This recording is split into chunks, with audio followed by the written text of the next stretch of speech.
Here we go. Well, Radio FM 88, and we're in the studios here in Brisbane. The temperature's around about 30 degrees this morning at 10 o'clock on a Wednesday. It's Tuesday night over in the States. And of course, our co-host is based in Florida. And our guest today is from Las Vegas. So it's without further ado, I'm just going to pass you straight over to Elise and our guest, Brent. All right. Thank you so much, Jeff. Thank you, everybody, for being here. I am honored to present to you Brent Michael Phillips. He is has an amazing story and really, truly has a really cool information today. And I'm going to let him speak about it because it's quite interesting, and it has to do with movement and moving the body to manifest and to heal. So Brent Michael Phillips, thank you for being here. Welcome. And please tell us all about you, how all this happened, your beautiful story on how you arrived into this incredible technology, and anything else that you want our beautiful audience to hear and know about you. Yeah. So first thing to know is that if you had told me 30 years ago that I'd be a professional healing practitioner and a spiritual teacher, I would have thought you were on drugs or you would thought it was a joke, like where's the hidden camera, right? Because I never in a million years thought I'd do this. My background is all science and engineering technology. Because when I went to college at MIT, it sounds funny today, but I discovered the internet. That was 1989. And I was like, wow, the internet is so cool, right? So I made that the focus of my studies, and then got my bachelor's degree, my master's degree, and I was working on my PhD. That's when the internet boom hit. And I figured, wow, this is my gold rush. And it had been my dream because I had loved video games as a kid. I played Asteroids and Donkey Kong and Pac-Man and, I go on and on, Dragon's Lair and blah, blah, blah, right? I love video games. I had always kind of wanted to be a video game developer. And I thought, wow, I wanted to build specifically online games because there really was no such thing at the time. And so I left MIT and recruited my lifelong best friend. And first company we founded was to do websites. As you figured there's a good way to get going. And at that time in 1995, websites were brand new and huge, right? Everyone wanted a website. And it's kind of funny. My very first website I ever built in my entire life was the website for the launch of the Sony PlayStation. That was in the summer of 1995. And don't tell MIT I used their computers and their internet line to do it. As again, commercial internet barely existed at the time. That was really your best bet was if you knew someone at a university to get an internet connection. But we created the websites and had a lot of success with that. That allowed us to start the video game studio. And really that was going great for a while. A year after, we had a publisher. We had 15 people on our team. We were hitting the deadlines and we really thought this was going to be the next best thing. And we had a couple crises hit. One was very personal to me that, long story short, I wanted to be successful with these startups more than I had ever wanted anything. And I was willing to do the work and make the sacrifices. So I had been working, no exaggeration, 80, 90, 100 hours a week, year round. There was no weekends, no holidays, no vacations, no breaks. On Christmas, I'd take 2 hours off to be with my family, then right back to work. Wow. Because I figured, I was living my dream. I really thought we were going to be successful. And, the game would touch a lot of people and so on. But my body broke down. I just couldn't handle it physically. And it started with, little bits of nagging pain and stiffness. But then it just hit me like a ton of bricks. And I was in a lot of pain. And it was hard to work. And you'll find this particularly amusing.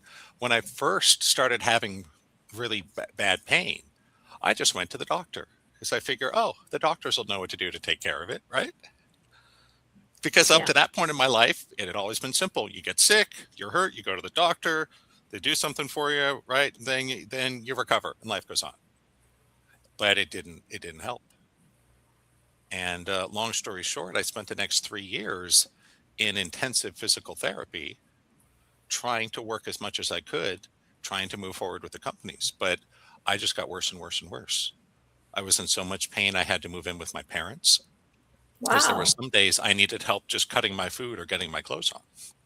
It was really getting bad, and the therapy wasn't helping, and it was so frustrating. Then we had our first disaster, which was our publisher went out of business unannounced, and we lost all of our funding and our marketing arm and our distribution, and the Wow. game was only about half finished. So that was a huge disaster. Right around then, though, I thought finally I'm going to have an answer because I had been going to the Curlin Joe Clinic for physical therapy for 3 years. And that's one of the top PT clinics in the world. That's where they innovate surgeries, where the professional athletes and the Olympians go. And I got in to see the head doctor at Curlin Joe. And I thought, wow, this guy will know what to do, right? And I went in to see him, and I figured he'd have some miracle solution for me, a new surgery or a rehab or something, right? And I'd be out of pain and go back to work, and things might work out. But instead, he just looked at all my records and said, "I'm sorry, son, but there's nothing I or any doctor can do. You're always going to be in pain, and you're never going to be able to work again." Oh my gosh. And I was stunned because I didn't expect that, right? Yeah. I thought the guy at the top of the food chain would be the one with the answer. But he just said, "Nope."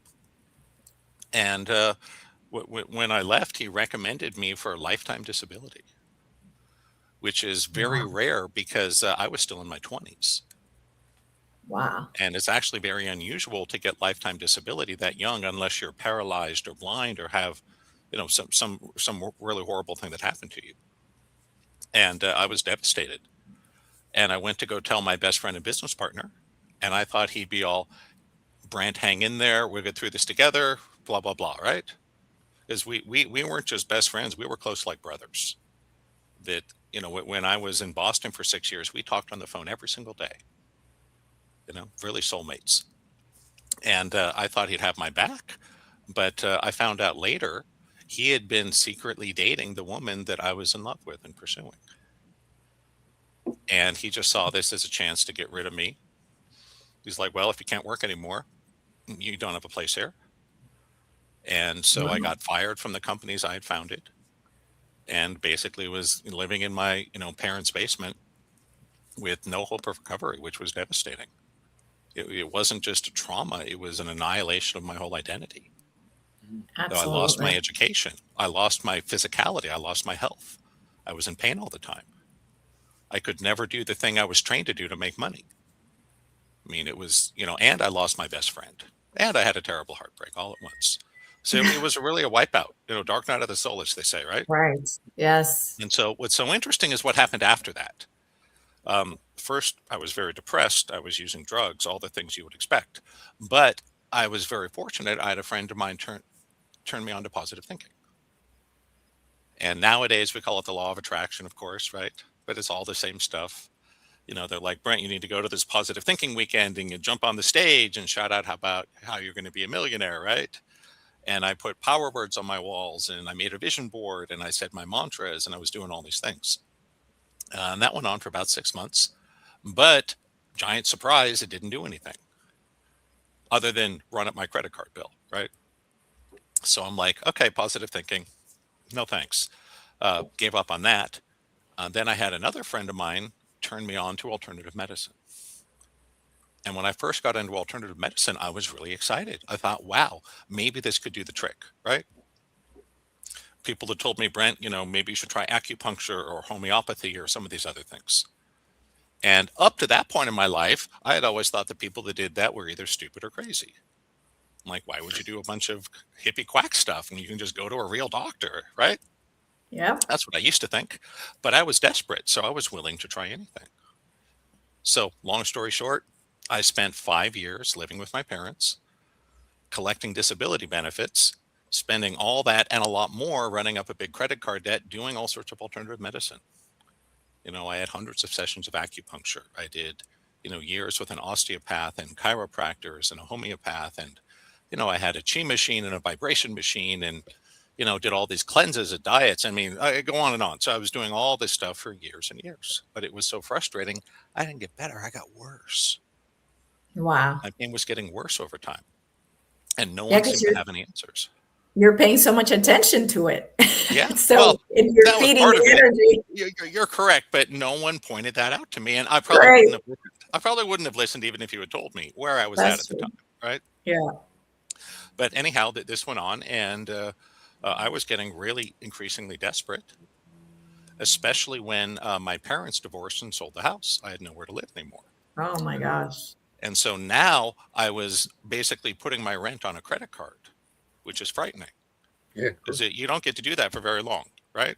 Right. You do it for a short time, then you blow up and go bankrupt. But and so it was frightening, and I agreed to participate in a research study for an experimental surgery. Ooh.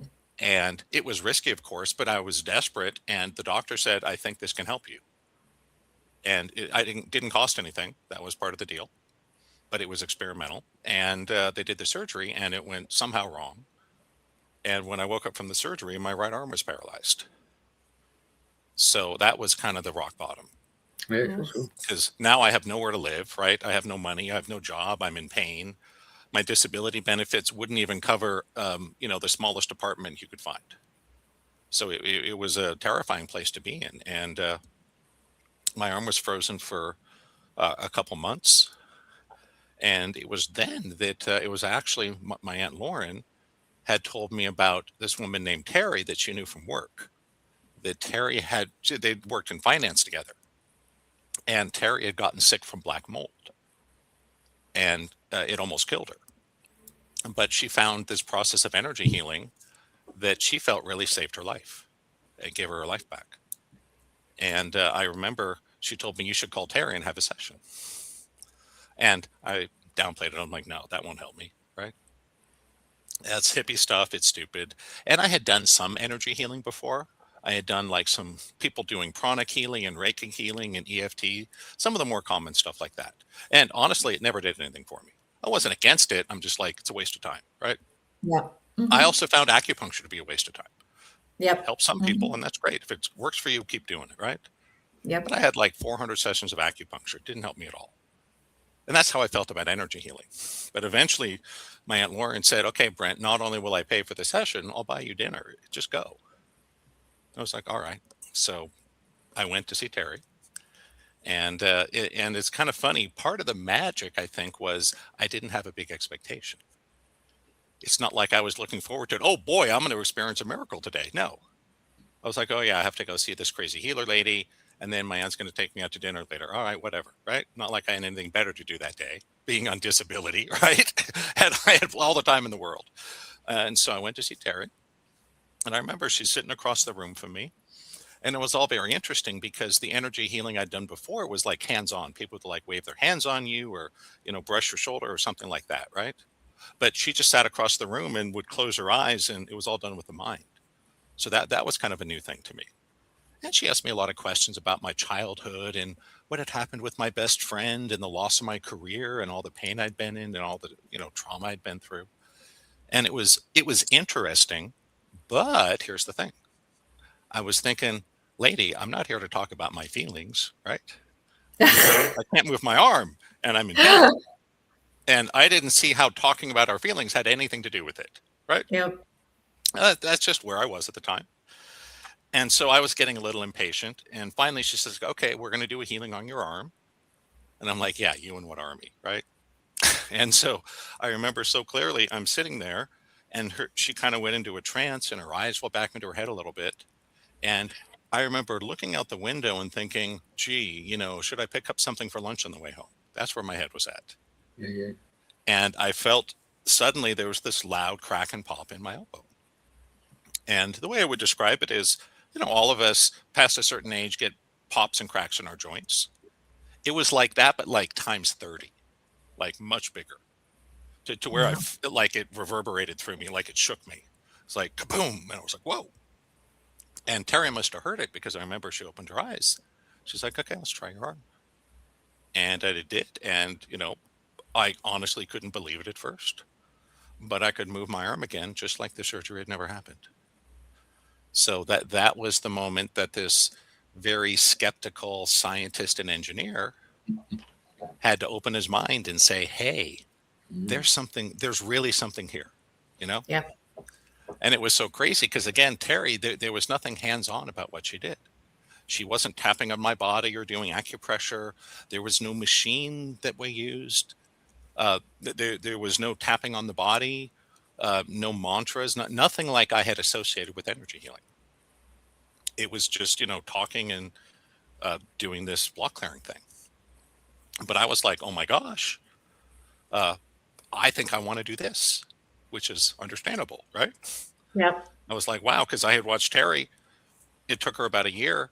She quit her job, learned healing, became a professional healer. And here's what's so funny.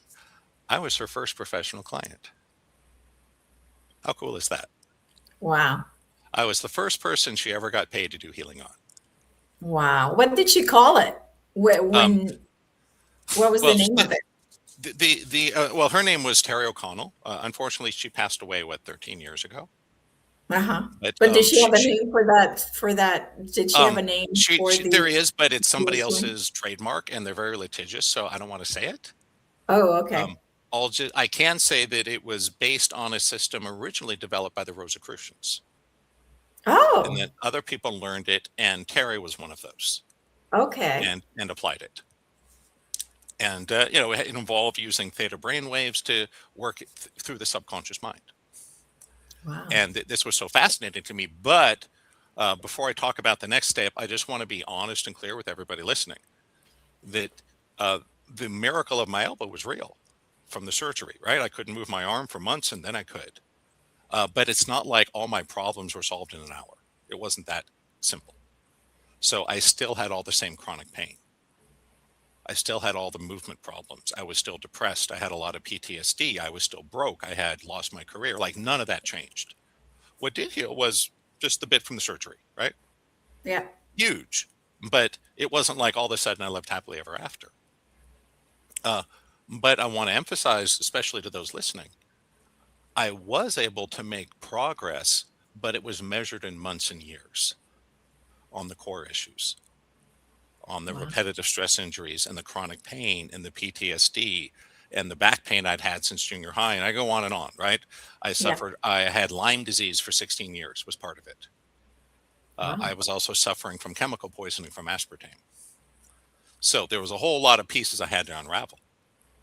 But over the course of a few years, I was able to make progress and come off disability and reduce my pain. I started exercising again. I formed a company, started doing healing just like Terry, teaching classes, doing sessions, right? I was able to start dating again. So it was great, and it allowed me to restart my life. But again, it wasn't like everything was perfect. It was finally I had some means to move forward, right? Yeah. So you learned what she did with you. You did. went in and learned what she. Okay. Exactly. Okay. And that took me a couple years, and I started practicing it and teaching it. And it was interesting that I'll have to admit, you'll find this, I think, quite amusing. When I first started learning healing, I thought it was going to be easy. I was totally full of myself because I had been valedictorian in my high school, National Merit Scholar. I didn't just go to MIT, I crushed MIT. I had perfect straight A's for 6.5 years. Plus honors and awards and things that would only mean something if you went there. So I was like academic superstar. And I thought, learning healing and talking to angels, this will be easy. No, it was impossible for me. I was terrible at it. I couldn't do it at all at first. And it took me years to understand why. It wasn't until I later met my mentor, Carl Wolf, that I understood this. I was so still stuck in my head, I couldn't feel my body or my intuitive senses at all. Right. And so Terry just took 2 seminars and started doing healing. That wasn't that easy for me. But what I did do was I said, okay, I'm going to play the hand I've been dealt. And rather than just listening to a seminar and spontaneously being able to do a healing or something, I decided to reverse engineer the process. That was my approach. And it took a while, but I was able to do it. First starting with Terry, then a bunch of other teachers, and then later Carl. I started studying carefully both from my experience and looking at the literature, because there's a lot of fascinating scientific literature on these things that's out there. to try to figure out how it worked. And that's what worked for me. So it was basically, I took energy healing, intuition, law of attraction, and I did with them exactly how they train their engineers at MIT. Take it apart, figure out how it works. Then you don't just put it back together. You make it better. You make it faster, more efficient, easier, right? That's the whole point of it. Yeah. And that's what I did with energy healing, law of attraction, intuition, talking to angels, soul fragment, all that cool stuff. And and I was able to figure out really what was going on. So it's sort of the, just the facts kind of thing that I like to see myself. I'm an integrator more than an original creator, in the sense that 80% of what I practice and teach, I did not personally invent. Right? Just like I didn't invent meditation. I didn't invent subconscious clearing. I didn't invent energy healing. I didn't invent talking to angels. I didn't invent any of those things. What I did do was I studied with the best people who had and figured out how it worked. And then integrated it and then evolved it technologically. That's how I see my role. So I was not born with some incredible talent for healing or intuition. But through careful study and practice, I was able to build it and learn that skill. And I think that's what sets me, I'm not sure, it just makes me different than most teachers, in that, I've worked with a lot of incredible people doing all these cool things. There really are incredible people all over the world that can do some sometimes miraculous things. Pretty incredible. But for most of them, one of the downsides is it's a natural talent or ability they have. And they don't fully understand what it is they're doing or how it works. They don't have to, right? Right. Just like, does Shaquille O'Neal need to learn a technique to dunk a basketball? No, he's 7'1". He just reaches up and throws the ball down, right? Yeah. he has such natural ability. There's no need for any learning. He's just easy. Right.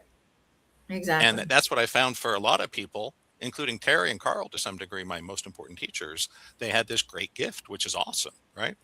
Yep. But they didn't really know what they were doing. In terms of, I don't mean that they were idiots. What I mean is they didn't fully understand the forces they were harnessing. Yeah, exactly. How it worked, the mechanics of it, Right. They just knew if you do this, you do this, this thing occurs, right? Yeah. Like how Terry learned to clear subconscious blocks. Someone told her, visualize this and imagine this and then do this. And she did, and boom, blocks cleared. Like magic recipe, right? Yeah, absolutely. And as engineers, because I am an engineer, Awesome. what we're taught is either, at least in industrial engineering, is more of take something and make it better. And so it was always, like you say, taking pieces of this, and this, like the best pieces of things, and then create something that's better. So just super interesting to hear that that's kind of what you. No, you know what? It's what I did in tech as well. Yeah. When I built websites, what did we do? We looked at the cool websites. We took some of the best pieces and we built it, right? Exactly. Same thing with a video game. We said we played all sorts of different video games. One of the best things about being a video game developer, your video games are tax deductible. How cool is that? It's part of your business, right? Right. So yeah, I got to deduct all my video games for a couple of years. You take a piece. Oh, this game has this feature that's really cool. Let's use that, right? And this other game. That's what I mean by integrator. And engineers are natural integrators. Yes. That it's really the way I would describe it is scientists discover the laws of the universe. Engineers apply them and turn them into useful things we call technology. Exactly. And my goal was, again, I didn't invent most of this. I didn't invent the movement feedback holography or the beaming or spiritual awakening, right? Spiritual awakening has been around much longer than Brent. Right. But I learned them all at a deep level and try to put together the pieces to build something that's better, faster, easier. Very cool. So tell us all about it. I'm dying to hear, how it works. So I'm as an engineer and a scientist, I need to geek out just a little bit. Okay. Just a small amount, but we'll keep it contained. I see all this world of energy healing, intuition, law of attraction, etc., I see it as technology. Yeah. It's just technology that works with the human brain and nervous system rather than electronic computers built out of semiconductors. But all the same math and engineering principles apply. In particular, my background is software. I'm a software engineer. Yeah. So the subconscious perfect. mind is just software, Yep. period. Yep.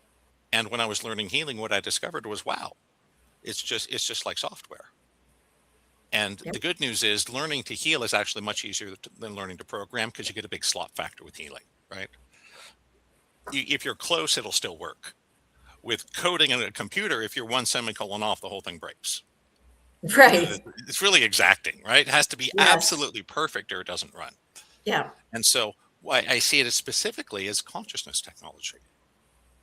That things like the law of attraction or Reiki healing or NLP, these are all just different modalities of applying the power of your mind to create useful results. No different than we plug in appliances to turn electricity into useful results, right? Keeps your refrigerator, keeps your food cold, and your microwave warms it up, right? Yeah. Heats the room, whatever. And so I see it, all this stuff, because I've studied so many modalities. There's so much cool stuff out there. So many talented people. But I see it all as 3 generations, kind of like your cell phone, right? We got 2G and 3G and 4G and such. Okay. There's 3 generations of self-improvement, spiritual technology, personal development, whatever we want to call that. And the first generation is what I would call kind of your old school positive thinking, law of attraction. So Think and Grow Rich and The Secret and a lot of Tony Robbins and things like that. So positive thinking, making a vision board, saying your mantras, right? Joining a mastermind group. And what I found is, I think for a lot of people, the first generation technologies, they're not wrong. They're just primitive. That we have better ways of doing these things now. It would be like saying a Model T from 100 years ago and a modern Porsche. They work on the same principles, don't they? They both have an internal combustion engine and a transmission and a gear shift and a steering wheel, etc. Four tires, right? Yeah. It's basically the same design, but the modern Porsche is a much more evolved technology, right? That's why most of us don't drive around in Model Ts, do we? We can get a newer car that's faster, safer, more comfortable, yada, yada, right? More fuel efficient. So it's not wrong to drive around in a really old car. It's just most people don't, because the technology's evolved, right? So the first generation stuff I have found largely ineffective on its own. Yeah, for sure. In combination with some of the more advanced things we'll talk about, can actually be useful. So to geek out a little bit, in engineering, we call that necessary but insufficient. In other words, this is something you should do, right? Positive thinking, etc. Yes, they're good. But that on its own probably isn't going to do what you want. It's a good base. I would call it like it's a good the place base. to start with. Like the base. It's a good place to start with. Yeah, exactly. But most people do not find it highly effective. No. And otherwise, look at all the people that watch The Secret. Why aren't they all millionaires, right? Yeah. Or law of attraction. I listened to law of attraction for years. And I was like, of course I did. And I really believed it for a while. Me too. Yeah. It failed me so many times. Eventually I had to go with the data and go, this doesn't work for most people most of the time, is what I would conclude. Yeah. There are exceptions, right? There are people who's changed their lives. It happens. But things get interesting in the second generation. That's what Terry introduced me to. And the difference is, with the second generation, we're directly working with the subconscious mind. And that's a game changer. Because what's the main reason the law of attraction doesn't work? There's more than one answer. Yes. I have a whole program called The Anti-Secret. There's a whole list of answers, but the one at the top I want to share right now, which is the subconscious mind. Yep. That's 90% of why your stuff doesn't work. There's internal blocks in your energy, and it's not your fault. You were probably born with it. Blame your ancestors, your past lives, a soul contract, your parents, something, right? It's probably not your fault, but it's there. Yep. And what Terry did with me that day when my arm healed, basically, she spent an hour clearing subconscious blocks on me. All the Q&A about my feelings was to help locate the blocks. I didn't know that at the time. That's what I learned later, right? When I became a practitioner, I'm like, oh, I get it. It's like debugging software. I get this, right? I get this. Exactly. Yeah, I'm like, when I got that, I'm like, oh, I could do this. This is easy. Though I struggled with the intuition. That took me about 10 years. I finally got it. But that was the Carl work. Yeah, And well, of course, once you heal, the intuition starts coming in. Yeah. There is a sequence into it, you know? Yes. And the second generation techs were great because that's when you start to see medical miracles occur and your success rate becomes significant. You know, I wouldn't say anything close to 100%, but, you know, doing things like Psych K or theta healing or EFT or emotion code or NLP or things like that, they do create transformations and miracles for sure. Yeah. You know, I'd say anywhere from 5-10%, maybe to 20-30, depending on how you want to define miracle, right?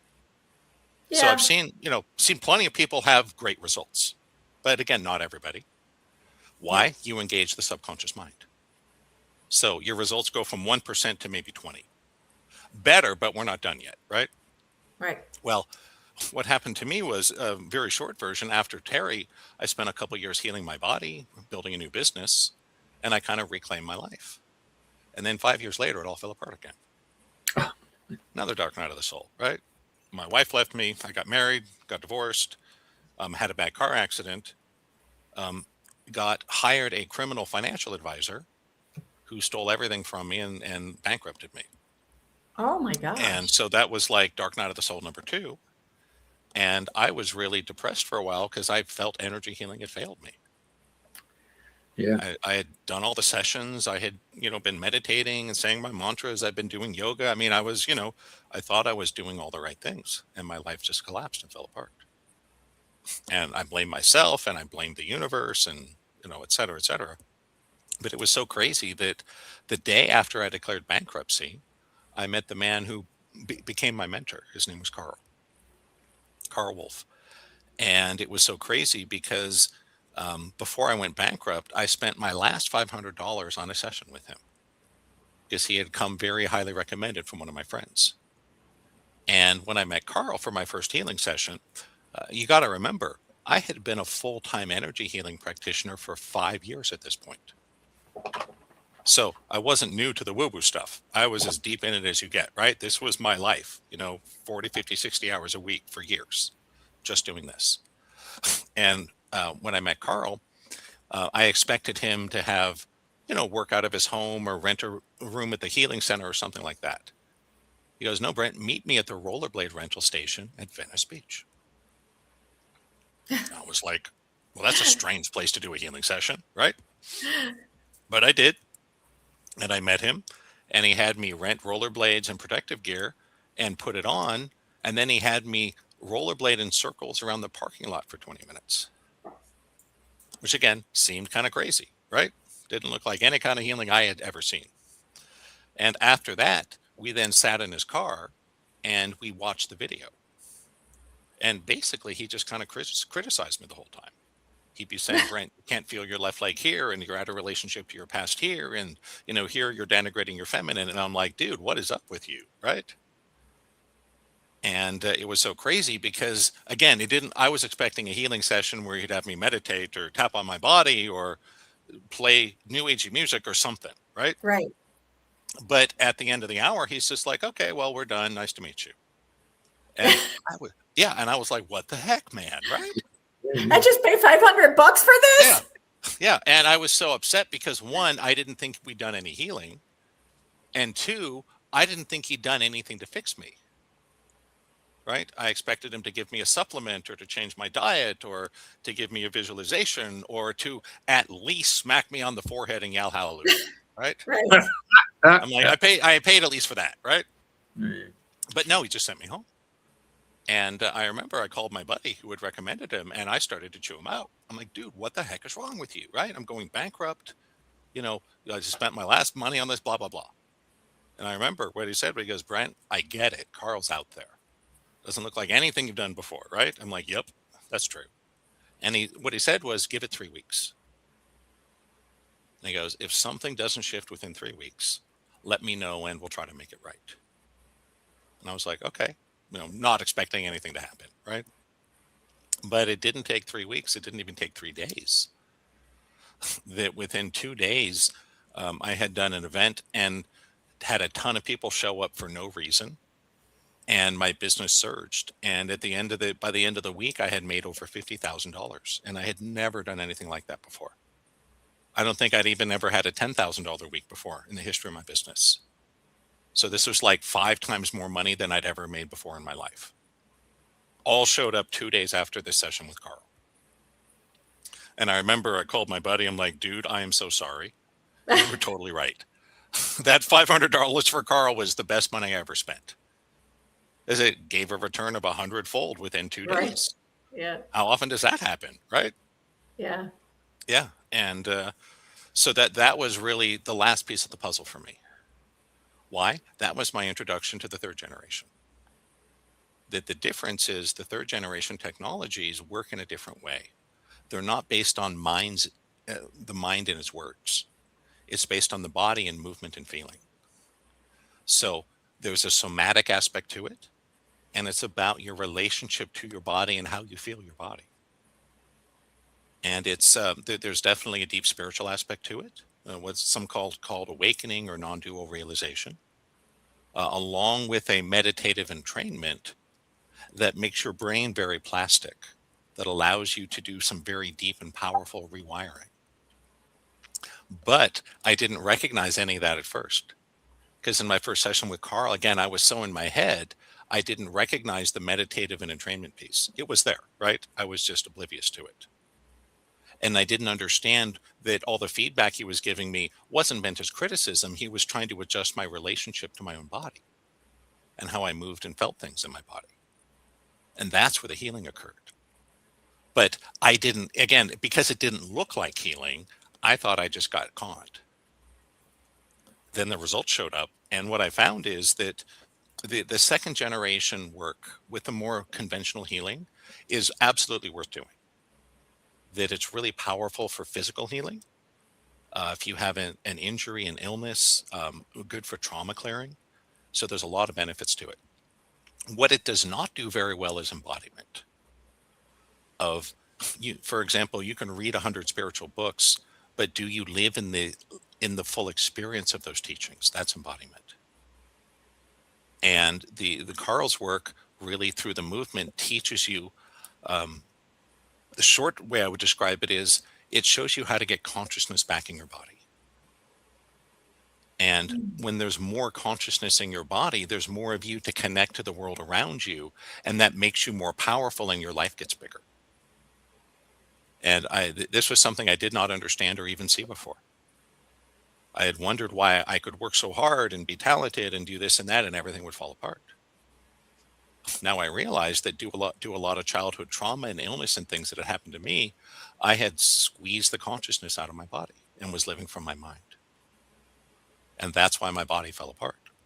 Well, a lot of us engineers do that because Yes. I had the same thing where it took me forever to get out of my mind. I mean, a good 8 years to get out of my Yeah. mind. And that's Yeah. what we do.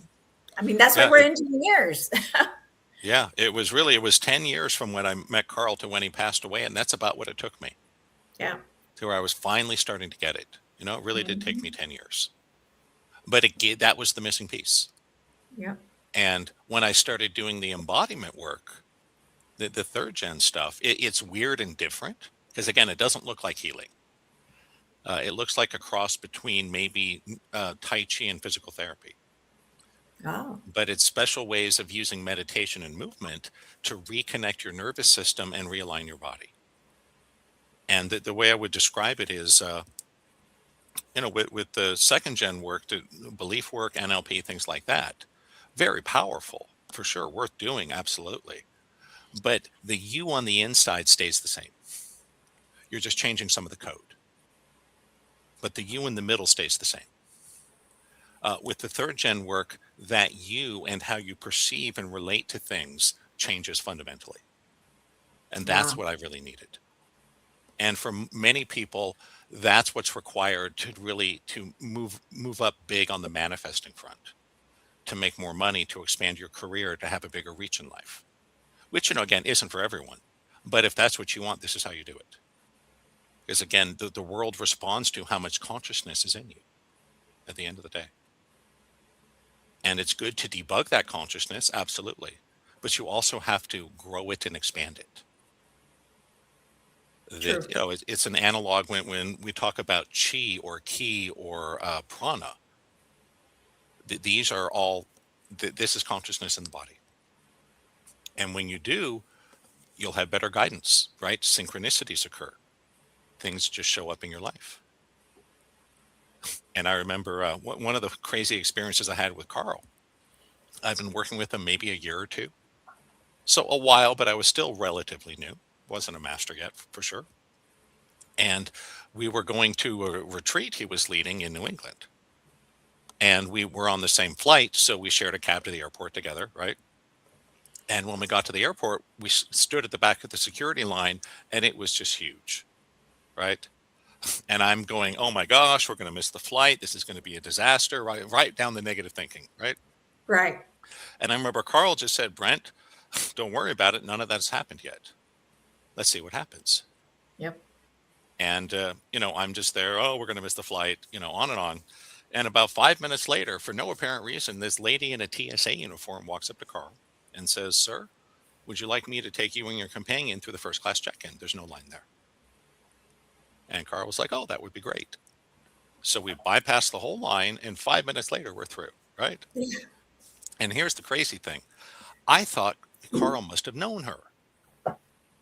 I figured maybe she's one of his students or a friend of the family or something like that, right? Because Carl had been around LA for decades and was one of those people that knew a lot of people. So I just figured, oh, there's some connection between them, right? She recognized him, did him a favor. And then I asked him, like, hey, Carl, how did you know her? And he laughed. He goes, no, Brent, I've never met her in my life. But things like that happen to me all the time. Yep. And I can attest, having spent 10 years as his student and apprentice, things like that happen to him all the time. That's the consciousness, the presence. That's the embodiment. Yeah. And The higher you vibrate, right? Yeah. The higher you vibrate, those synchronicities get bigger and more and more and more. So that the more you're in that higher vibration, then all these things happen all the time. It's amazing. Yeah. And I guess, the thing I want the listeners to hear and take away is there's a lot of different ways to do this. And if you are not having a lot of success with the ways you're familiar with, keep looking. That if you've only done like the first gen law of attraction, vision boards and such, you should need to get into the subconscious, right? Start doing NLP or Psyche or something like that. That will help you tremendously. If you've been using the more conventional healing, like we've been talking about, and it's not doing what you want, maybe you need to up your game. That's what I needed. I needed a whole nother generation of technology. And the way I would describe it, like you said, one's the foundation that builds into the other. Yep. That if we look at modes of transportation, if, I'm living in Las Vegas and Jeffrey, you're in what, Melbourne or? Brisbane. Lisbon. Okay. Thank you. If I wanted to go from Las Vegas to Lisbon, there's no one mode of transport that takes me there. Right? I'm in the middle of the desert. You can't back up a cruise ship to my front door, right? Instead, if I wanted to go to Lisbon, it'd be simple. I would walk to my car. I would get in my car, drive to the airport, and then get on an airplane and fly over the ocean. I would need 3 ways. Make sense? And most people with solving their problems, better health, getting out of pain, making more money, finding love, getting over trauma or addiction, all these things we need help with. For many people, you need a combination of tools to get you there. There's not always one thing that's going to do the whole job. And I was a full-time healer for 5 years before I discovered the advanced work. I didn't even know it existed. And it took me another 10 years to figure it out.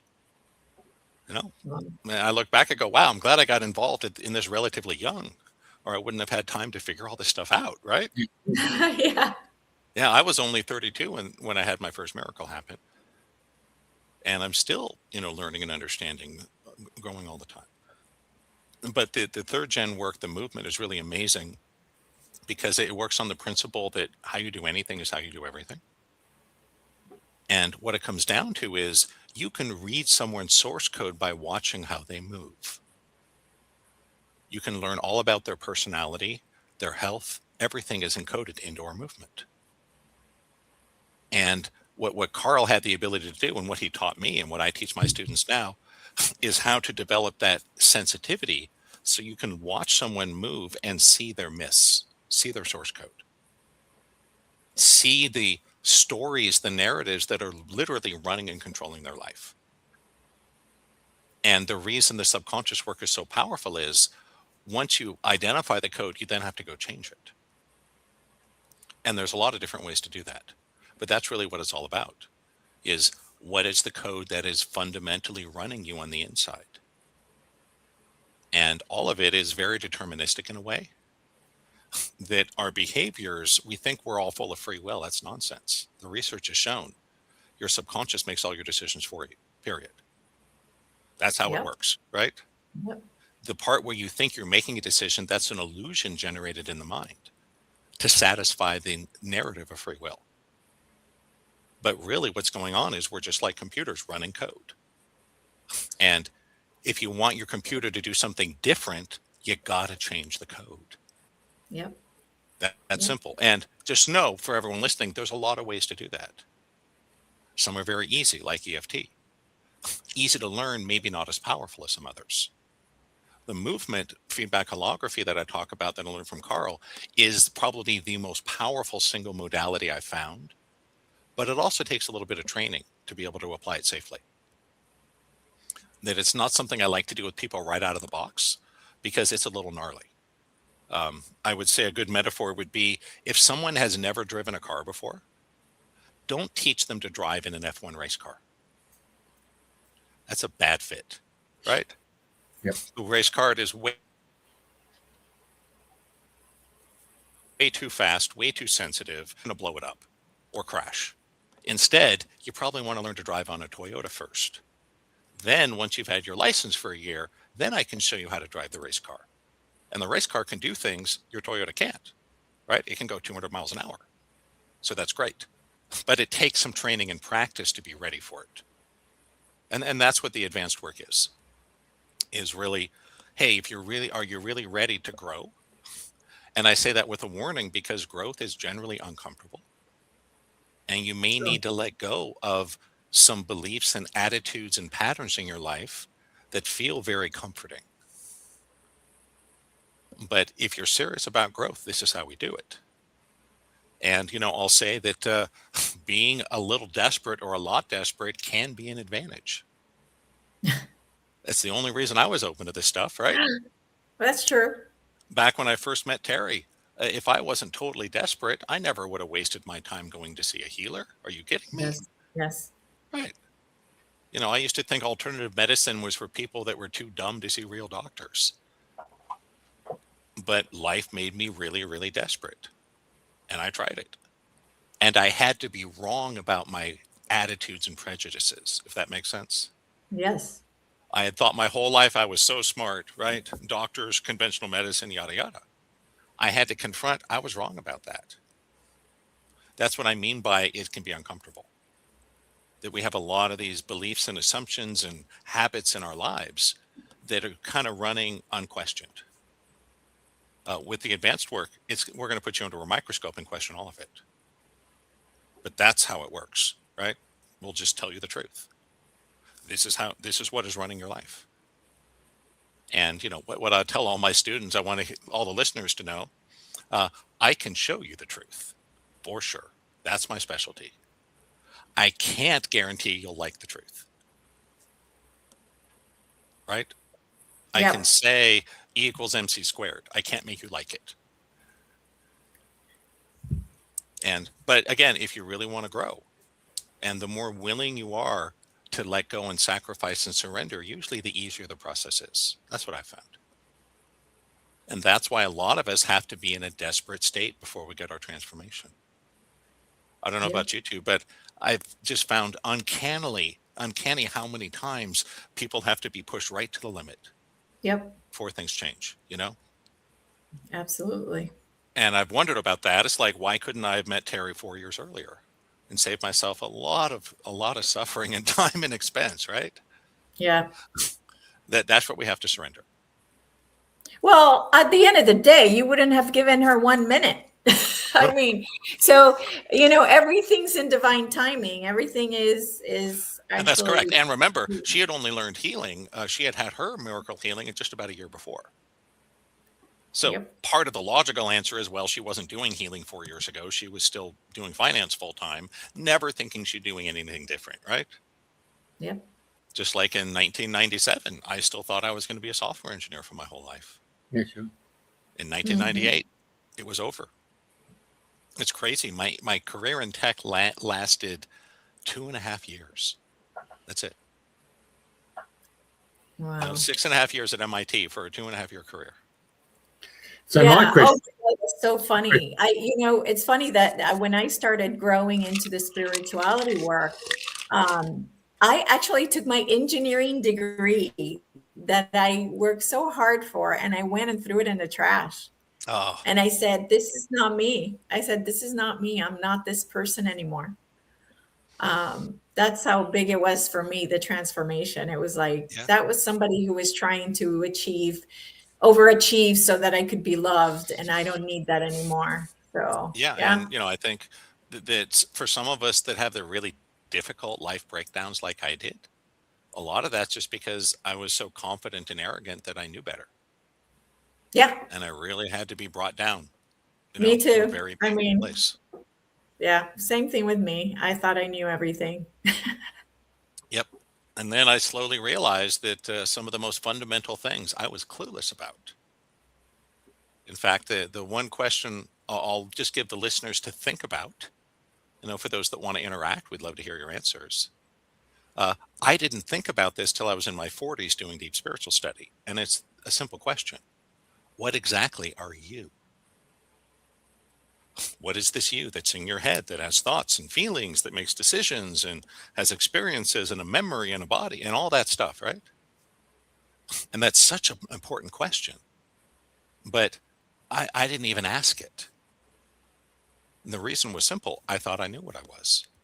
Right. I'm like, okay, religion teaches us we're a soul that inhabits a body, and you live your life, and you go to heaven or hell. Okay. And I kind of went, okay, cool, whatever.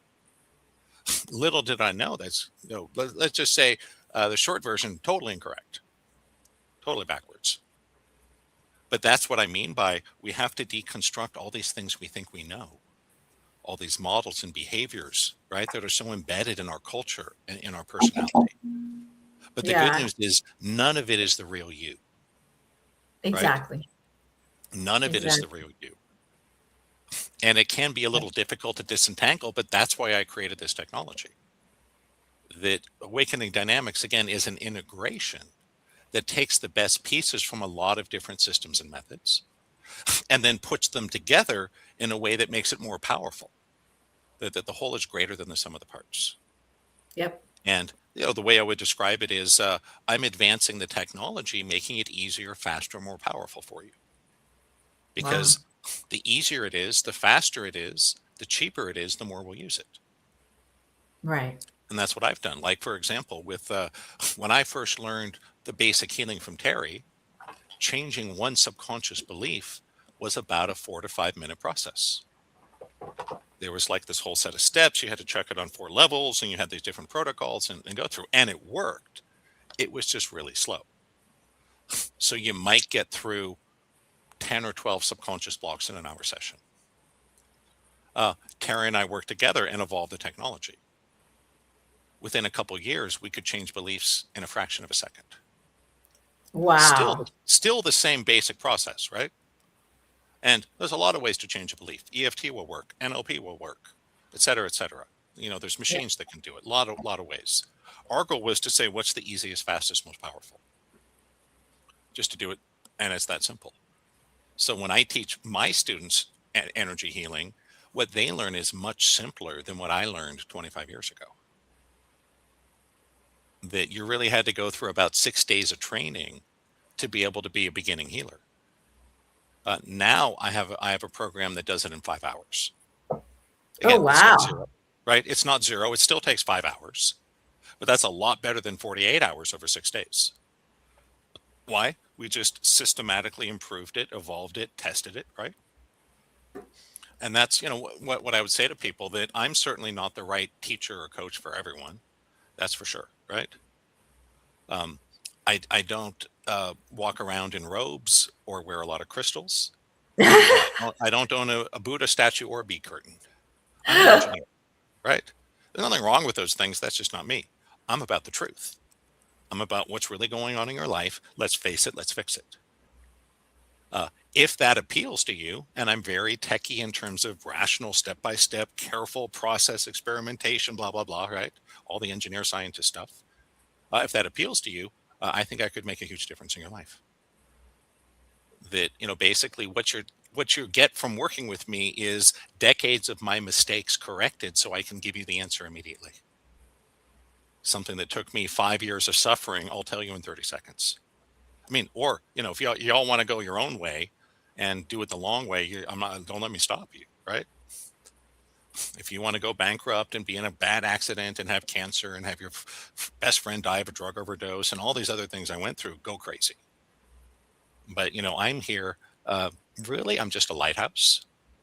I'm here just to illuminate what's there, just to show you the truth of it, right? My goal is I want to light your way, make it easier to get to where you want to go. Your method is not only for healing, it's also for manifesting, right? Absolutely. Like it doesn't necessarily have to be for healing. I see no real difference other than healing is in the body and manifesting is out of the body. They work by pretty much identical principles, protocols, and laws. Oh, you're right. Actually, I never thought about that, but you're right. Yeah, they're almost the same thing. Yeah, that's very true. And yeah, just like the lighthouse, I can't control the weather or the ocean, right, or the shoreline, but I can help guide you from where you are to where you want to be. And that's my job as an engineer. Go, hey, this is where we are. This is where we want to be. How do we get there? Yep. And I'm hoping for all my clients and students, I can make your journey a little safer, a little faster, a little easier, a little more pleasant. By just creating and sharing technology. The Wright brothers invented airplanes. Now we fly all over the world. So are your classes for your students, are they live, or are you doing just videos? Or most of it is self-paced study with live practice groups and exercises. So it's kind of a hybrid. The basic courses people can go through on their own pace. And we had, again, the quick start is just 5 hours. You'll learn how to do healing, subconscious clearing, manifest from theta wave, basis of movement, meditation, entrainment, right? That's designed to give you plenty to join the live groups we do 2 or 3 times a week. Then people join us live and we do the hands-on part. So it's kind of a hybrid. We have the live and we have the pre-recorded. In the past, I used to do everything live, but it's just so much more difficult with scheduling, right? And plus it costs more. So that's what we do now. And what I have is 2 paths through the material. There's the path through the quick start, where it's like, just show you what you need to know to improve your life. I also have a much longer, more detailed path for people that want to be a professional, that want to work with others, that want to be teachers or practitioners. That is a much longer training. That's about 65 hours. But that's the ABC, everything you need to know to be a professional healer and spiritual teacher and to do this work at a high level. So it's a much bigger investment, but you're getting a much bigger return, right? Yeah, of course. Yeah. Yeah. You might say some people just want to drive the car. Other people want to know how the engine works. So I'm the person that wanted to take the engine apart, right? Learn how it works. Yep. But I have both available. Most of my clients and students just want to drive the car, and there's nothing wrong with that. Yeah, and I also saw that you do like personal sessions as well. In addition. So I have a limited availability for one-on-one sessions. And for anybody that is interested, what I want to offer for the podcast, make sure you mention Radio FM 88 Australia. Okay. And when you contact us, anybody that seriously wants to learn more, I'll talk to you for 20 minutes for free. Oh, and my goal is to get to know you a little bit and give you a custom solution. I don't have a one size fits all. I'm not like trying to sell you into this program. No, you tell me who you are, where you're at, where you want to go, and I'll put together a couple pieces that you need. But again, I say, please only do it if you're willing to spend time and money. It takes both. Right. If you're not willing to spend any time, not going to happen. If you're not willing to spend any money at all, watch YouTube. Great. I got hundreds of videos on YouTube. Start there. But if you're serious and want to talk to me, I'll talk to you for free to see if you're a good fit and recommend a path of the tools that will be the most impactful, which again, I don't know what it is, but that's my goal, is to do that for people, to be your lighthouse, to go, hey, you want to go here, right? You need this, right? If you want to go here, you need this. So, if you need to get around LA, you rent a car. If you need to get around New York City, you get a subway pass or you hail a taxi, right? My goal is to take all the new age stuff and make it simple and easy. Because, I didn't invent any of this stuff. I just kind of figured out how it worked, integrated it, and tried to make it easier for you. As I'm still a technology person, I just work in a different medium now, Yeah, absolutely. I never stopped building and tearing down and integrating and figuring it out. And the latest piece, which I'm really excited about, is how to properly integrate AI into personal transformation. So that's what I'm working with very much. My attention every day is developing that. Because what I found is without guidance in a container, AI can be dangerous. It's really powerful. Yep. But it can do harm if you're not careful. Yep. And I want to show people the right way to use it to get all the power. Be kind of like, we don't let 5-year-olds drive cars, do we? It's not that we don't love them. It would just be dangerous, right? Right. So to me, taking a traumatized person and plugging them into AI is kind of like giving a 5-year-old a driver's license. That's true. There's going to be a wreck, right? But you take a teenager and train them in how to drive, they're okay. They're ready for it, right? They can do it. Yeah. And that's what I want to Absolutely. do with people with consciousness, tech, and AI and all this stuff. Work with you to train you up so you can use it safely and effectively. Because when I turned 16, I lived in Southern California. Driver's license was night and day freedom. Are you kidding me? I could go anywhere, right? Anytime I wanted. That's the kind of freedom I want to give people. You can do it. You just need the right tool. You need the right teacher. And Absolutely. can you get there? Of course you can. That human consciousness is the most powerful thing in the universe, period. You learn how to apply and direct and use your consciousness, you'll be unstoppable. But again, it's not magic. It's not your life becomes perfect in an hour. It's just a more advanced technology that gives you a process that lets you do things you couldn't do before. Before my arm instantly healed, I would have said that was impossible. Then it happened, right? Mm-hmm. So for the listeners, it may feel impossible to get married or make $1 million or get over your addiction or whatever the thing is. That's okay. You just haven't had the right technology, Right. A caveman. Yeah. Yeah. Please.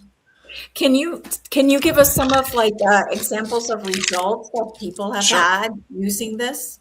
Absolutely. So one of my favorites was Steve Rizzo, who actually became one of the first. He was the first certified master of awakening dynamics other than me. And I met him in 2012.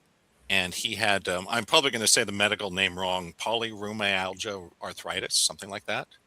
Basically, horribly painful autoimmune disease. And he was around 60 years old, and his doctor forced him to retire and put him on pain pills. And Steve didn't like that. He heard me on the radio, booked a session with me. We worked over the phone. I did the subconscious clearing. Because again, I find the second gen tech to be very effective for physical healing. That's the first tool I go to. And he told me the next day, he called me and said, "My God, Brent, I woke up today and I have no pain." And he went to his doctor and got tested. He didn't have it anymore. It was gone. And he was so excited because he got his old job back, went back to work, and also became a healer. And it was so exciting to work with Steve. Not only did he instantly heal a life-changing disease, a very painful one that's supposed to be incurable. When I first met him, he was $50,000 in credit card debt. Part of that from medical treatment. And it took him 1.5 years to pay it off. because when I met Steve, I was doing the advanced work with Carl. So I started Steve with the digging work, right? Positive thinking, belief work. And then over time introduced him to the advanced work and had him doing the sessions with me and Carl. And that's what really turned the corner for him financially. And again, it wasn't like he became a multimillionaire. It wasn't like the stories from The Secret, but he got a raise and paid off his debt and was a lot more financially secure. So, that was a great one. I had another one. It was actually one of my very first sessions. I had just done the trainings with Terry back after my first session. And it was someone that had worked as a volunteer at my game companies. And I remember he had terrible asthma his whole life. And we did one session over the phone. And he told me the next day he went out in the middle of April when all the, hay fever season, and rode his bike for 30 miles and had no asthma. It had never happened before. So just a reminder, though, these are the success stories. It's not always that easy. Not everyone sees a big miracle in their first session. But what I found is with the right community and the right tools and teachings, you will get there. You will get there. It's kind of like getting a black belt. That I've always been into martial arts. You know what they say at my dojo? The only difference between a white belt and a black belt? Go on. It's how many classes you've attended. Okay. It's that simple. So the point is, everyone can get a black belt if you want to. You just have to show up over and over. If you're willing to do that, you will get there. And with the community and the techniques I've developed, you're not alone. We have live groups 2 or 3 times a week. We need to connect with others. We have to work with others. Everyone has this fantasy they're just going to lone wolf it by watching YouTube for free alone. No one ever succeeds that way. You're welcome to try, right? Knock yourself out. 30 years later, if you want to try something different, give me a call. If I'm around, I'll help. But we have to have a community. Yeah. You have to have people that know you, that support you, answer your questions to work with, right? And vice versa. And almost everyone can get to their goal. I had a woman, this is just before COVID, she signed up for the whole enchilada. All of my classes and programs, my mastermind, she bought every program. I had all my books and like 20 private sessions. And her goal was to get pregnant. She had spent years doing all these fertilization processes and nothing worked. And the doctors had given up on her. They said, "You're too old." And she came to me, and what was funny is she came to one training and we did 3 private sessions. And then she got pregnant, delivered a healthy baby. And just so we're clear, she got pregnant by her husband, right? I worked with her over the phone. Yes.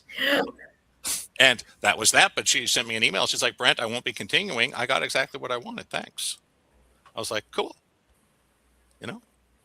A lot cheaper than in vitro. Yes, a lot cheaper than in vitro. And I mentioned it because she had bought my biggest package. She bought everything. Yeah. But because she had made such a big commitment, the results came very fast.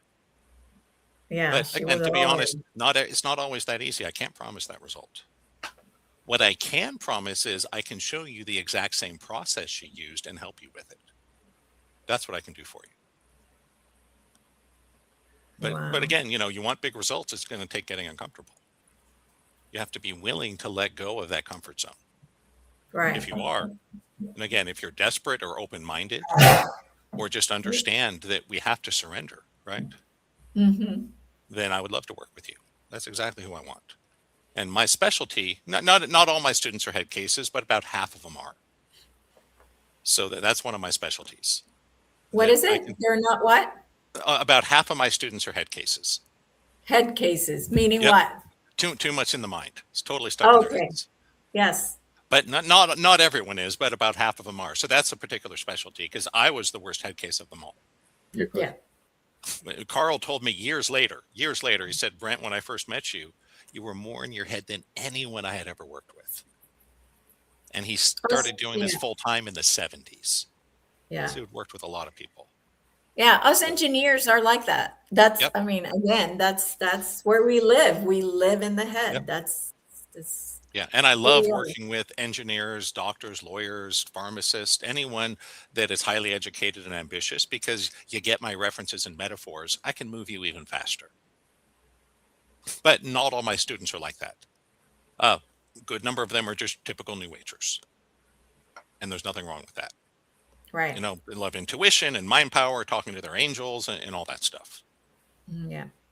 And another weird thing about my community, we're pretty evenly split, men and women. And that's unusual in this industry. Oh my gosh, that is unusual. Yeah. In fact, my highest level group is mostly men. What? Yep. Yeah. Wow. So, you know, again, not all my students are men or head cases or engineers, but if you are, I have a special affinity because that's me, right? And I think it's so interesting that the more we do this, we always think we understand things. And then life happens and we realize later we gained an even deeper understanding than we thought was possible, if that makes sense. Yep. And that's why I encourage everyone. I'm not saying you don't know anything. I'm just saying don't be attached to what you think you know.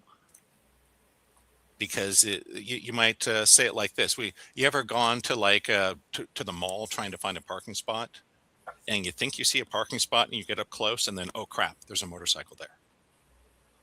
That's happened to all of us, right? Yeah. Why is that funny? Well, the motorcycle doesn't fill the whole space, does it? Not even close. Mm-mm. But you can't park your car there if there's a motorcycle in it, right? Right. And here's the moral of the story. You can't fit a large size truth into a space where there's already a small truth in the way. That's why we have to let go.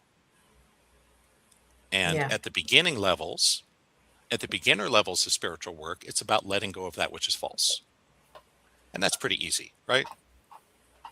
Things like, I have to be poor to be close to God. We all know that's not true, right? Let it go. At the higher levels of spiritual work, you get more into releasing truth. But this is why it's difficult. But again, we're releasing small truth to allow in a bigger truth. So the mind loves to control and manipulate and understand through ego. If you really want to increase your consciousness and expand your life, we got to give up on that. Do it as long as you need to, right? When you're convinced it doesn't work, give me a call. There is another way. So how do you deal with self-worth issues, which I, as a therapist and a hypnotist, I found that 99% of the people that came to me all had self-worth issues. I do it through a couple different ways. Subconscious reprogramming is useful, but probably not enough on its own. That's not enough. Yeah. For most people, it's not enough. Still useful to do. A second part is the somatics, the embodiment through movement, combined with, and this is the key, re-regulation of the nervous system. Because a lot of what keeps people stuck in trauma, in pain, in addiction, in cycles is a dysregulated nervous system. And if that's not directly addressed, it will not allow anything else to work for you. And on top of that, at the same time, I also would introduce them to the deep end of the spiritual pool, what we call non-duality or Vaita Vedanta, because that completely redefines your idea of the self. Because let me put it this way, and I'm going to geek out just a little bit here. In order for you to have low self-worth, there must be some self that has low worth, correct? Yes. Yes. Mm-hmm. Right? If we redefine what that self is, now it's something totally different than what it was before. Then all the properties of the old self become irrelevant and obsolete. Instantly. Yep. So that's the intellectual piece. That on its own won't do the trick. Mm-hmm. But combined with the block clearing and the embodiment done in parallel with re-regulating the nervous system, that is the key. That allows the nervous system in the body to start to feel safe, to let go, to open up. Without that, nothing's going to change. And this was part of my journey. I had over 2,000 hours of body work. No one could make any difference in my back pain. Well, after surgeries and injections and body work and therapy for decades, not just years, but decades, wow. I finally realized it was a dysregulated nervous system. And when I addressed that, then the pain started to go away forever. So that's a huge piece of it. And that's the piece most often missed. Most conventional therapy and trauma work doesn't know how to re-regulate the nervous system. Clearing the trauma matters. So EMDR, theta healing, something like that, yes, for sure.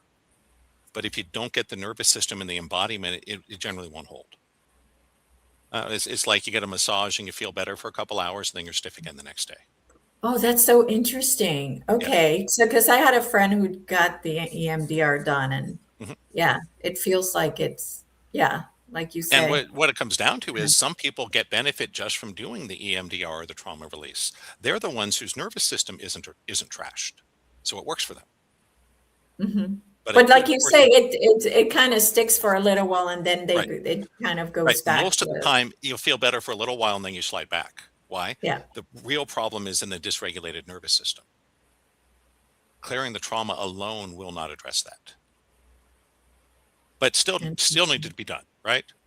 Yeah. That's right back to necessary but insufficient. Yeah. But yes, and that's the area where I have a really interesting protocol using AI, where people can have an agent that will help them re-regulate their nervous system as we do the subconscious clearing and embodiment. And that, I can't claim it's 100% because nothing is. It's as close to 100% as I've found. Okay.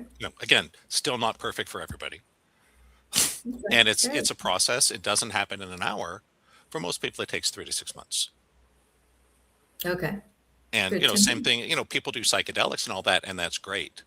But it may not do everything you want if the nervous system is trashed. So a lot of the advanced work is rebuilding your nervous system, and it has to be done in a very slow, steady pace. That a traumatized nervous system resists nothing more than a huge overnight change. It just locks Yes. up in place, freezes tight, right? No, you just made it worse. Yep. True.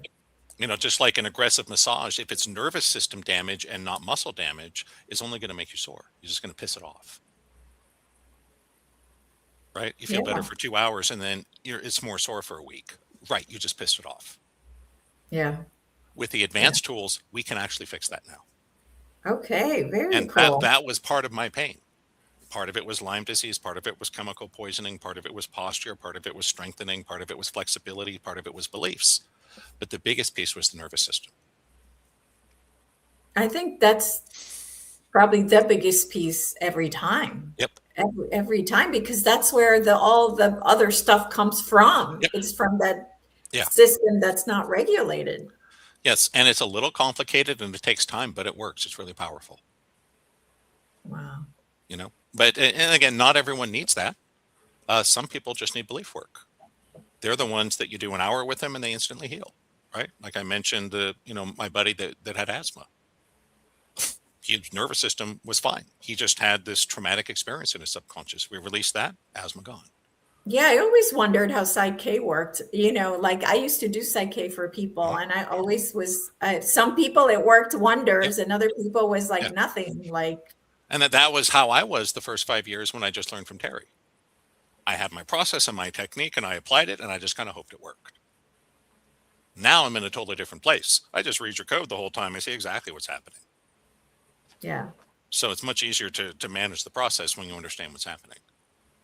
Yeah. But absolutely, getting the nervous system in and the embodiment is the huge missing piece. Absolutely. And it takes time. There is no way to embody overnight. It's like saying, how can you master the guitar in a weekend? No. It takes at least years of practice to master the guitar. Right? Yeah. I don't care if you're using AI or whatever, you have magic fingers, it still takes years. Good news is for the nervous system, it doesn't take years, it does take months.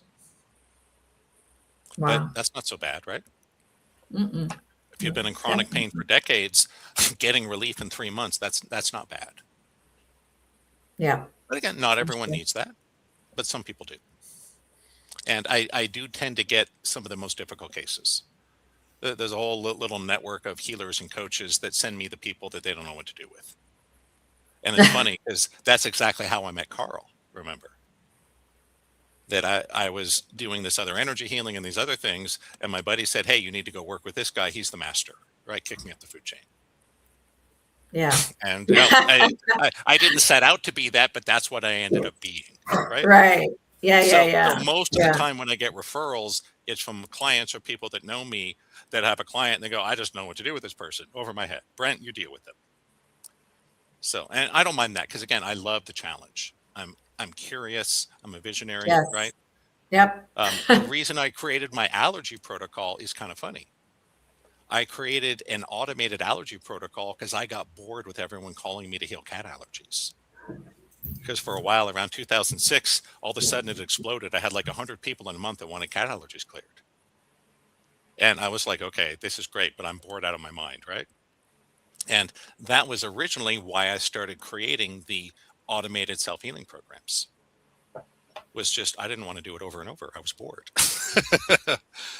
And that's again the technology I've created. I want to automate it, show you how it works, give you a tool. I have an automated trauma clearing program. It takes 20 minutes and it will totally clear about 90% of traumas. Not 100%, but you buy it once and use it as many times as you like. Oh, wow. That's Yeah. very cool. Yeah. Okay. You don't have So to it's pay on each your time. website. Yep, it's on my website. That's just one Okay. example of the technology. Okay. Another is the allergy clearing program. You can buy it off my website, right? You want to clear some Okay. allergies? Great. When I had it done, I did the ALCAT panel, which is like a blood allergy test. Uh-huh. There were 340 foods and additives I was allergic to. I spent 6 weeks working on it with Terry. When I redid the test, everything was green. I had no allergic reaction measurable. Isn't that incredible? So again, these are just pieces. But the point is, if you know how to use the power of your mind, you can do almost anything. Seriously. Well, the mind is the computer. So if you can rewrite the code in the Yes. mind, then yeah, absolutely. And the body You is a nailed it. hologram. So Yes. The body is a holographic projector. yes. And you're exactly right. That your life is just a computer program. Yep. And it runs just the same way code does. You got a CPU, you got the instructions, the memory, do. Totally. If It you totally want is. your It's life to be amazing. different, just change the code. Exactly. And Exactly. I want people to know there's a lot of ways to change the code. There's a lot of ways. There is a lot of ways. I stopped calling things beliefs, and now I call them programs. Yeah. I'm like, I'm not going to call it a belief anymore. I'm going to call it a program. So I think if I want to program change is a more something, precise term. I think it's more exactly. meaningful. Yes. Yes. But yeah, I use them interchangeably. Subconscious belief, code, program, software, the Program. soul. They all mean exactly the same thing. Yeah. Yeah. Yeah, And it's funny. Do you remember in the 90s, the blonde joke that goes like this? How do you know when a blonde is using your computer? It's not turned on. No, your monitor is covered with black marker and whiteout. So that's funny, right? Well, the reason it's funny is you can't fix your computer by drawing on the monitor, can you? Right. No, you change the code. It's that simple. But that's how we live our lives. We're running around drawing on the monitor, wondering That's why true. things aren't working. That's Right? true. I mean, look at most Western medicine. It's just drawing on the monitor, isn't it? Oh, It's not God. Yeah. addressing root causes. It's not addressing root causes for the most part. Sometimes it does. Instead, it's designed to be symptom management. That's a lot of modern medicine. You take all these expensive, dangerous drugs to push numbers around on a lab test to make your doctor happy. It's not solving the problem. It's just covering up the symptom, right? Yep.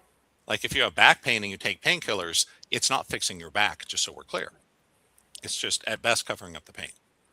Right. What I want to show you is this is how you change the code. Right.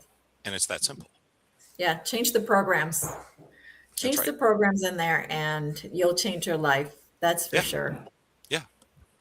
Yeah. And I've got two. The universe has no other choice. Yeah. I got two questions for you. Please. First is for the three of us, which one of us has asked for this conversation to take place today? Who manifested that? Oh, I would say it always has to be a joint creation. Correct. That we are all delivery vehicles in other people's realities is the way I see it. So basically, you remember the old TV commercials? You got your chocolate and my peanut butter. That's I'm what not- our okay. Oh wow. Oh, disappointing. It's okay. Big in the 80s, right? And what happens is there is sort of a cosmic Reddit out there that we're all posting on. And we're saying, hey, I need a person to do this to me, right? I need a person for this. I need a person for this, including the bad stuff. So it was hard for me when Terry told me that when I had that bad car accident, she's like, yeah, Brent, you put out to the universe, I need to have someone come hurt me. And then some other guy said, sure, I can do that. Fell asleep, ran through a stop sign and boom, hit me. So I would say all of us are kind of putting up a post going, hey, I want to be on a radio show. And you guys put up one going, hey, we're looking for someone to be on a radio show. All this energetically, right? In consciousness. And we go, hey, okay, this works, right? Same thing when we incarnate. We choose our families. We have to interview for a slot in the family. And you talk to the souls of your mother and father. And they have to agree to let you join the line and vice versa. So when we're born, there's a whole bunch of discussions and agreements made before that happens. And the way I understand it, everything is manifested that way. And it looks like we're the creator of our reality because that, in a sense, is true. But ultimately, there's only one of us. Yep. So we're just calling in the not self to give the self a relative space to understand and experience itself. Meaning, if we didn't know about hot and cold, we'd have no concept of temperature, would we? Right. Right? We wouldn't, Or day and night, or exactly. good and bad. Light and dark. Right. If we're all a bunch of bacteria replicating by binary fission, they don't have gender in the way that mammals do. They don't have male and female. They're just freaking bacteria, right? Maybe I'm wrong if one of you is a bacteria specialist, but that's how I understand it. So yeah, we're all here jointly showing up in each other's programs. We all think we're the star of the show, right? But that's the ego. Okay. We're all just, as William Shakespeare said, all the world's a stage and all the people merely players. Yep. And we all think we're writing the script. The truth is the script is written through us, but we are not the one writing it. That's right. A pointer to a little deeper truth, All right, Jeff, and what's your other question? The other question, I've been waiting 30, 40 years for you, Brent, to turn up. Oh. Yeah. Thank you. I'm flattered and humbled, but a little cautious. Oh, geez, that's a lot of pressure. The only reason I'm saying that is that no one else could actually understand what I'm about to tell you. But when I was 28 years old, I went into a meditation, and I went before I was actually physically born, and I met my mum's parents, my grandparents. And when I met them, my grandfather said to me, what program are you on? Now, he had passed away. Mm-hmm. My grandparents had passed away, but I've gone back in time before I was born, and he asked me what program I was on. So the next day when I went into the meditation, then I actually told them when I was physically in this body at 11 years old, don't forget I'm 28, now I've gone back in time to when I was 11 years old. Mm-hmm. So the very day that we went and saw my grandparents, and I told them what program I was on. But it was my 28-year-old self was the only recollection of knowing the program. Mm-hmm. But my 11-year-old had actually already instructed my grandparents. Yep. The next day when I went into meditation, I was standing on a hilltop overlooking this massive city with all its high-rise buildings. And the bloke who was standing next to me said, Jeff, the program you're on covers every one of those buildings. Every floor is a unit. So on that floor might be 3 units, 4 units, and it represents 1 year. Mm. So every one of those buildings represents the whole program. And one of those buildings was 60 stories. But there was no physical building in those days that was 60. I mean, the closest you get was 42. So I waited until the 60 years turned up, and I thought, okay, well, obviously I've accomplished that one. So the program was quite intrinsical in the terms of understanding all the different subject matter which allows me basically to walk around and introduce, well, I don't have to introduce myself, just be in a space where people come in and they will speak about a subject, and there's a kindred soul that I can actually just listen and resonate to what they're saying, and then I'll actually might give them some sort of other direction to have a look at. But so you've come along today, and I really like the concept for the very first time, because I had an experience there when I decided to meet God. So God, when the principle was, I left my body and I stood on the sun, and the sun was only really small. That's how figuratively I was. And a gold thread left the sun and linked up all the different planets, and then linked up the solar system, and then linked up all the other solar systems, and linked up the galaxy, and linked up all the galaxies. And then in a nanosecond, I got told, God stands for General Operating Device. It's a free shareware. All you got to do is ask, and each planet has its own program and its subroutines. So today, this conversation with you, Brent, has been very rewarding for me, and I know that Elisa's really loved it from her engineering background. I really would like to have you back on the show in months to come. Yeah, because I think we're touching not only the Australian listening and audience, but our UK audience and our New Zealand audience, but more importantly, people in America. And I really thank you very much for coming on today. I really appreciate it. Oh, this is great to be here. I mean, I'm here because I want to share this with people. I'm so excited about it. Even 25 years later, I'm like, you need to know about this. This is so cool, right? Did you even know this was possible? And especially now with AI and some of the agents I'm building, we are really, I think, in a golden age of transformation. We have more support and guidance and tools and information available than at any point of human history. And like things like, I could not heal my pain even 5 years ago, but I'm getting it today. And, as the work gets bigger, as people innovate, there's some of us pushing the tech forward, right? We're making it better, faster, stronger, more powerful. And I just see every week or two, there's an increase in our ability to transform. And I know there's people listening that feel hopeless, depressed, or deflated, or bad about themselves. Just know those old feelings and beliefs were based on the old way of things, the old set of technology, right? It'd be like 5 years ago, if you wanted to build a funnel for internet marketing, it'd probably cost you $5,000. You needed to have a copy person and a graphic artist and a web person and an ad manager and a media person and a camera, all this stuff, right? Now you can do it in AI in 5 minutes. Mm. The point is, the technology has changed, even from a few years ago. So we can do more than we've ever been capable of before. And, just know you can get to your goal. The question is, are you going to give up?